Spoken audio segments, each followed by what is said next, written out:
আমরা যখন বাজার থেকে সবজি কিংবা ফল কিনে আনি এই ধরনের যে পলিথিনগুলো পাই না, দেখা যায় এই ধরনের পলিথিনগুলোকে বেকার ভেবে ফেলে দিই, কোনো কাজে ব্যবহার করি না।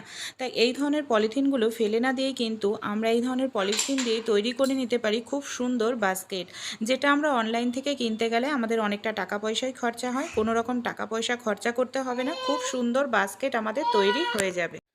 তাহলে চলুন দেখে নিই কীভাবে আমরা খুব সুন্দর বাস্কেট পলিথিন দিয়ে তৈরি করি। এখানে আমি দু কালারের পলিথিন নিয়েছি, সাদা কালার আর কালো কালার। সবার প্রথমে কালো কালারের পলিথিনটাকে ভাঁজ করে তারপর এরকম ছোট ছোট টুকরো করে কেটে নিলাম। এই দেখুন পলিথিনগুলো এখানে আমার কাটা হয়ে গেছে।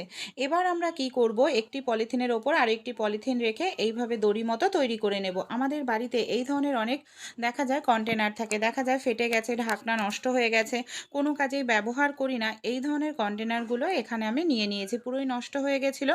কন্টেনারের ওপর দিকে শক্ত অংশটাকে এখানে দেখুন আমি এটাকে কেটে এইভাবে আলাদা করে নিলাম।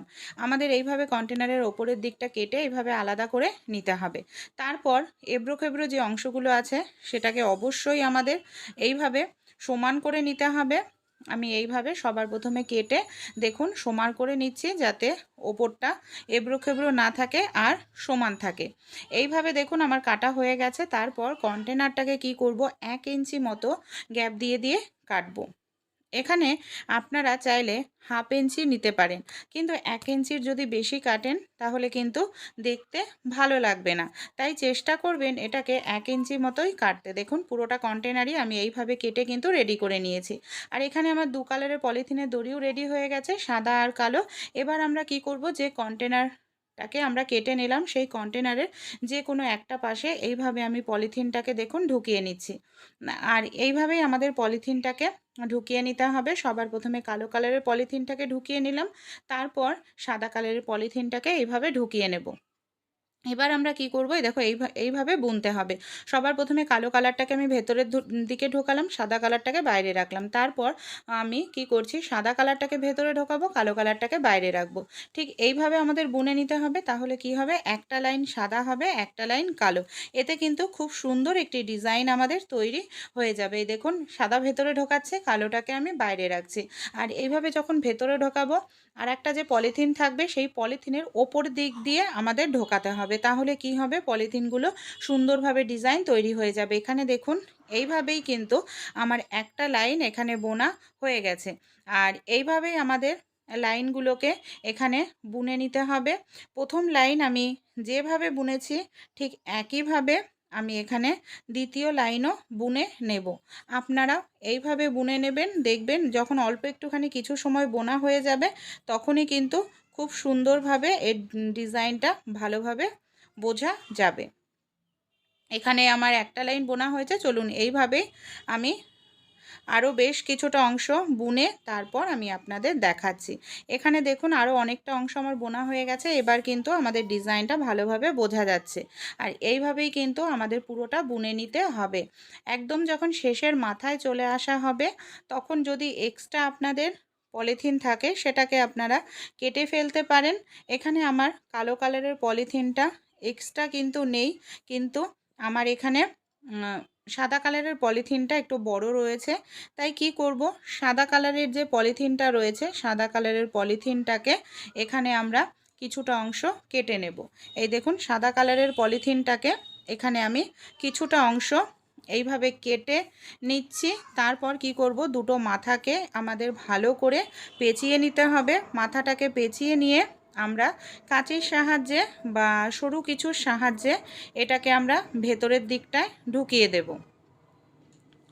এবার দেখুন আরেকটু দেখার সৌন্দর্যের জন্য বা কন্টেনারটা যাতে কোনোভাবেই বোঝা না যায় এর জন্য আমাদের আরও একটি কাজ করতে হবে। এখানে আমি পলিথিনটাকে নিয়ে নেব, পলিথিনের টুকরো আমি দুটো সাদা কালারের পলিথিনের টুকরো নেব, সেই সঙ্গে এখানে আমি নেব একটি দুটো কালো একটি সাদা নিয়ে নিতে হবে।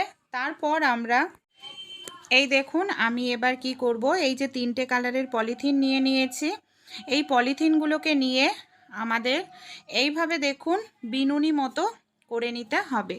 এখানে আমি এইভাবে বিনুনি করে নিচ্ছি, ভারী কিছু দিয়ে একটু আটকে নিচ্ছি, তাহলে কি হবে বিনুনিটা আমাদের করতে সুবিধা হবে। এইভাবে আমি পলিথিনের এখানে দুটো বিনুনি করে নেব, তাহলে সবচেয়ে ভালো সুবিধা হবে। এই দেখুন একটি বিনুনি রেডি হয়ে গেছে, আর একটি বিনুনি রেডি করে নিয়েছি। কি করব, ওই বিনুনি দুটোকে আমাদের কন্টেনারের ওপরের মাথাতে এইভাবে গোল ঘুরিয়ে আমরা লাগিয়ে দেব। এইভাবে গোল ঘুরিয়ে যদি আমরা বিনুনিটা লাগাই তাহলে কি হবে, ওপরে কন্টেনারটার ওপরটা বোঝাও যাবে না, সুন্দর একটি ডিজাইন আমাদের এখানে তৈরিও হয়ে যাবে। বিনুনিটা আটকানোর জন্য এখানে দেখুন আমি ব্যবহার করছি কিছুটা পরিমাণ আঠা, আপনারা যে কোনো আঠাই ব্যবহার করতে পারেন। এইভাবে দেখুন আমি আঠা চারপাশ থেকে কন্টেনারের এইভাবে ঘুরিয়ে নেব যাতে বিনুনিটা ভালোভাবে আটকে যায়। আপনারা চাইলে সুচ সুতোর সাহায্যেও এটাকে কিন্তু ভালো করে একটু সেলাই করে নিতে পারেন, আপনাদের যেটা সুবিধা মনে হয় সেটাই আপনারা করতে পারেন। এখানে আমি আঠার সাহায্যে পুরো গোল করে ঘুরিয়ে এইভাবে দেখুন বিনুনিটাকে লাগিয়ে নেব। এইভাবে বিনুনিটা আমি ওপরের দিকটা লাগিয়ে নিয়েছি, কিছু সময় রাখতে হবে, তাহলেই দেখবেন যে বিনুনিটা লাগিয়েছি সেটা খুব ভালোভাবে আটকে যাবে। এখানে নিচে আরেকটা যে বিনুনি আছে সেটাকে আমরা কি করব, নিচের দিকটাও আঠা লাগিয়ে এইভাবে বিনুনিটাকে লাগিয়ে আমরা 10 মিনিটের জন্য এইভাবে রেখে দেব যাতে ভালোভাবে এটা আটকে যায়, সেট হয়ে যায়। দেখুন আমি এটাকে রেখে দিয়েছিলাম, এটা কিন্তু পুরোপুরি সেট হয়ে গেছে বন্ধুরা। আর কত সুন্দর আমাদের এখানে কন্টেনারটা তৈরি হয়েছে। আপনারা রান্নাঘরে চামচ, হাতা কিংবা ছুরি এই জাতীয় জিনিসগুলো রাখতে পারেন, ডাইনিং টেবিলের ওপর ফল রাখতে পারেন, কিংবা আপনারা বাচ্চাদের পড়ার টেবিলে পেন্সিল, সেই সঙ্গে আপনারা রাখতে পারেন বাচ্চাদের অন্যান্য প্রয়োজনীয় জিনিসগুলো।